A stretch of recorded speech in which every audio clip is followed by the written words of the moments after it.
Bonjour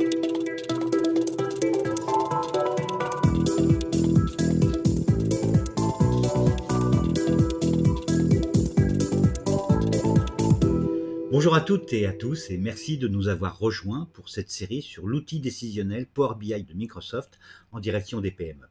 Alors aujourd'hui, nous nous intéressons à un nouveau visuel qui a un nom, il est vrai, un peu obscur, arborescence de décomposition. En fait, il permet d'analyser les causes d'une valeur, d'un montant, d'un métrique et il répond à la question « Quelles sont les causes ?» Donc concrètement, j'ai calculé l'évolution de mon chiffre d'affaires et ce visuel va me permettre d'expliquer cette évolution. Donc je me rends dans Power BI Desktop, ici, et donc j'ai une page de mon rapport extrêmement simple, puisque ici, je valorise mon écart de chiffre d'affaires, et ici, ce visuel répartit ce même écart par commercial. Donc, je vais insérer ce visuel dans ma page, ici, hop, je vais mettre là, je vais le positionner comme ceci, et le premier élément que je dois indiquer à ce visuel, c'est quelle est la valeur que je souhaite analyser. Donc c'est le montant de l'écart. Donc je vais aller mettre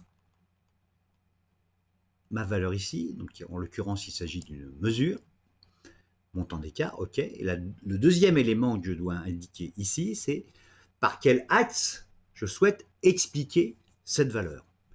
Donc moi, ce qui m'intéresse, c'est de l'expliquer à partir de ma famille, qui est ici, et donc il me suffit de glisser, déposer ici le champ dans expliquer par.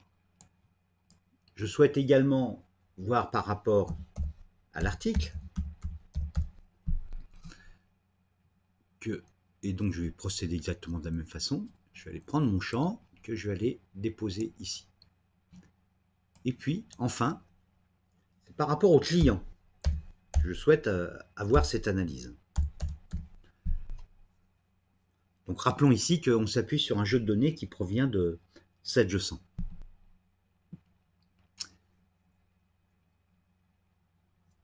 Et là, on n'est plus particulièrement sur l'étape de la gestion commerciale.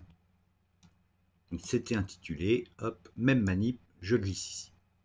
Ok. Alors maintenant, comment je procède? D'une façon extrêmement simple, vous voyez, j'ai un plus ici. Donc je clique sur le plus et je lui dis, au niveau du code famille, comment se justifie, comment s'explique cette évolution? Je sais tout de suite, très immédiatement, que c'est la famille article, prestation de maintenance, qui est le plus gros contributeur de cette évolution. Et j'ai également un plus ici, et donc je peux descendre au niveau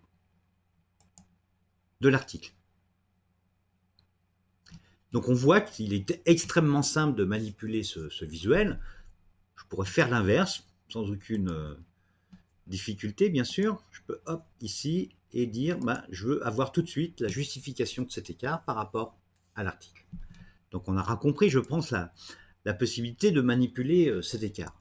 Rien ne m'interdit, évidemment, de rajouter, au fur et à mesure de mon analyse, d'autres dimensions. Et donc là, il m'intéresse également d'avoir la notion de temps. Donc je vais aller mettre ici le nom du mois, je vais rajouter ici le nom du mois, et là on comprend que si je fais ici non mois, là ma question est que je me pose est de me dire, donc j'ai cette évolution de chiffre d'affaires, quel est le mois dans lequel j'ai réalisé ma plus grosse progression? Et là, immédiatement, je vois que c'est au niveau du mois de novembre que la progression s'est faite la plus importante. Et donc, toujours le même principe.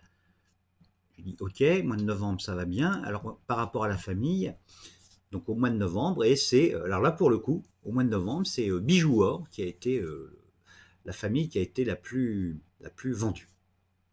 Donc ça, c'est une première approche de ce visuel. Une autre qui est particulièrement intéressante, c'est celle-ci, où là, je vais aller sur valeur élevée. Et donc, ma question est de me dire, ok, j'ai une évolution de 85 000 € de mon chiffre d'affaires, mais comment s'explique-t-elle? Est-ce que c'est une évolution importante qui vient d'un client ou d'un article? Voilà une question qui me semble pertinente. Donc, il me suffit d'aller dans valeur élevée, Et là, le système va me dire bah, la valeur la plus élevée par rapport au client, par rapport à la famille d'articles, par rapport au mois, par rapport à l'article. Bah, c'est au niveau du client que moi, système, je la constate. Et donc concrètement ici, ça veut dire que cette évolution de chiffre d'affaires, elle est majoritairement, essentiellement due à l'évolution du chiffre d'affaires du client Cara, qui m'est rappelé ici par une petite ampoule, le montant écart à la valeur la plus haute quand c'était intitulé donc le compte client écart. Et donc toujours même principe, plus je peux rajouter des branches charbon d'arborescence en disant ok mais quel, quel article a-t-il acheté Cara bah, il a essentiellement acheté un article chaîne Força Or.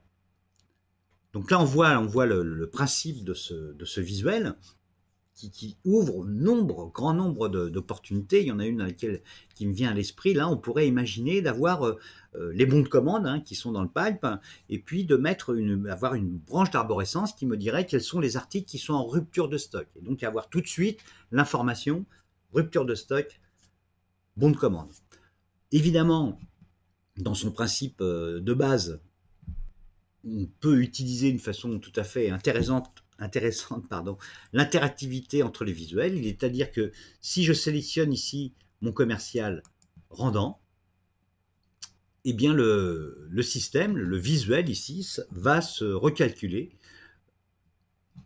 en fonction du commercial que j'ai sélectionné.